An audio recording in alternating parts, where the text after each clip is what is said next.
এটা হলো আমাদের বগুড়া সারিকান্দি কালীতলা ঘাট। দেখেন কত লোকজনের অবস্থা কীরকম, খালি মানুষ আর মানুষ। চারপাশের দোকান পাট দিয়ে সব কিছু ভরে গেছে। আজকে হলে ঈদের দ্বিতীয় দিন চলতেছে, খালি লোক আর লোক। এই জন্য প্রচুর রোদ হইতেছে, এত রোদ তা বলে বোঝা যাবে না। এই পাশে নাগরদোলা, তারপরে চরকি, নৌকা দোলখান, মানে সব কিছুর ব্যবস্থা করা হয়েছে।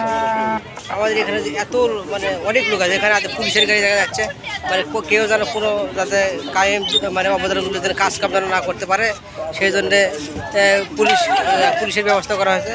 অল টাইম এখানে পুলিশ থাকে, কোনো সমস্যা নেই। তাই এখানে এক চাষি মনে হয় যে উল্টে পড়ে গেছে, গাড়ির সাথে বাড়ি খায় হঠাৎ করে। দেখেন কত মানুষ, বিকেলবেলা হলে মনে করেন লোকজন আরও বেড়ে যাবে।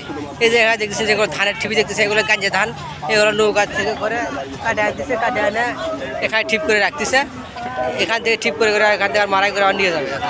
কত ধানের ঠিপি, এগুলো হলে গাঞ্জে ধান। এখানে সারিকান্দির লোকজন গাঞ্জে ধান করে, গাঁজা ধান আগে হয়। দেখেন কত মানুষ, আর সবাই আদের নৌকা নিয়ে ঘুরতে যাইতেছে, পিকনিক করতে যাইতেছে। মানে লোক আর লোকের কোনো ইয়ে নেই, লোকের সমাহার, এত লোক।